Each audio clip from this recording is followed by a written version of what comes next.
kita tidur seperti ini, saya contohkan dulu ya. Jadi kita tidur, tangan ini diletakkan di pipi, ya, tangan diletakkan di pipi di sini. Kemudian kenapa kita miring ke kanan? Nah, satu otak kita yang sebelah kiri itu berada di atas, sehingga tidak ditekan oleh otak yang sebelah kanan, sehingga dia lebih enteng nanti selama proses daripada tidur itu. Kemudian yang kedua, secara singkat, ini saya harus cepat ini ya, nggak apa-apa ya.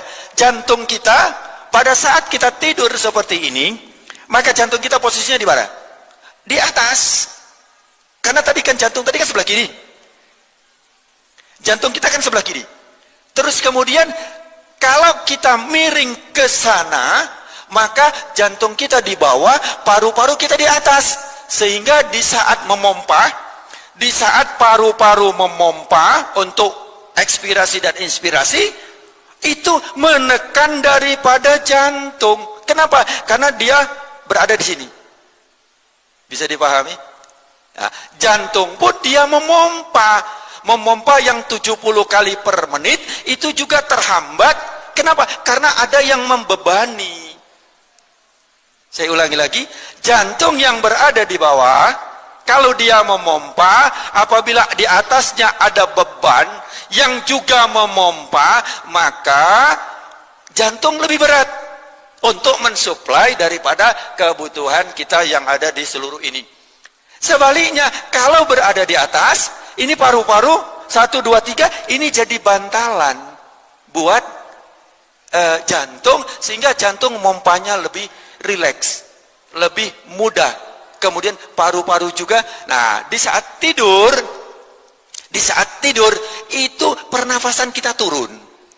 Tidak 16, 12, 14, ya tidak sampai 20. Turun. Kenapa? Karena ini tadi. Subhanallah. Rasulullah ajarkan seperti ini, padahal Rasulullah tidak mengenal anatomi. Tetapi kenapa? Itu sangat istimewa. Di saat kita tidur seperti itu, bahwa paru-paru itu tidak menekan daripada jantung. Yang kedua, jantung kita ini setelah memompa, plek, kemudian di situ ada namanya aorta. Aorta pembuluh darah yang agak besar. Itu kemudian posisinya itu lebih atas dari organ yang lain. Jadi kalau posisi seperti ini, ngapunten, seperti ini posisinya, ya, maka posisi daripada aorta tadi dia naiknya sebelah sini.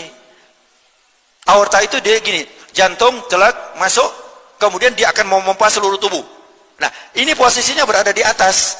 Kalau berada di atas, sehingga dengan gaya gravitasi cairan itu mudah disebarkan seluruh tubuh, sehingga kita mudah sekali hilang rasa capek di saat kita tidur. Dan juga pembuangan dan pembersihan daripada di saat tidur itu adalah membersihkan racun. Racun-racun itu dibersihkan di saat kita tidur. Allah subhanahu wa ta'ala membuat mekanisme itu. Kenapa kita ngantuk, kenapa kita tidur, itu adalah sebenarnya karena Allah sayang sama kita, agar tubuh kita itu tetap dalam keadaan kondisi yang betul-betul prima, betul-betul istimewa. Tidur berapa jam? Nah, ini banyak teori yang mengatakan 8 jam. Sebenarnya bukan 8 jam. Kalau bisa 6 sampai 7 jam. Sedikit saya lanjut. Rasulullah tidurnya tidak malam. Ya, jangan kira-kira jam 9 atau habis sisa sebentar. Ya, habis sisa sebentar. Beliau tidur, kemudian bangunnya bukan subuh. Bangunnya dia lebih cepat, sepertiga malam. Ini beliau bangun. Inilah yang dilakukan oleh Rasulullah sallallahu alaihi wasallam. Jadi kita sekarang digeser, maaf, banyak tayangan TV, banyak ini, itu bergeser tidurnya. Kalau enggak jam 11 tidur, akhirnya bangunnya ya azan subuh. Nah, itu. Jadi, nah, kenapa? Karena apabila sudah datangnya gelap, maka Allah berikan itu kesempatan kita untuk istirahat, untuk istirahatkan tubuh kita.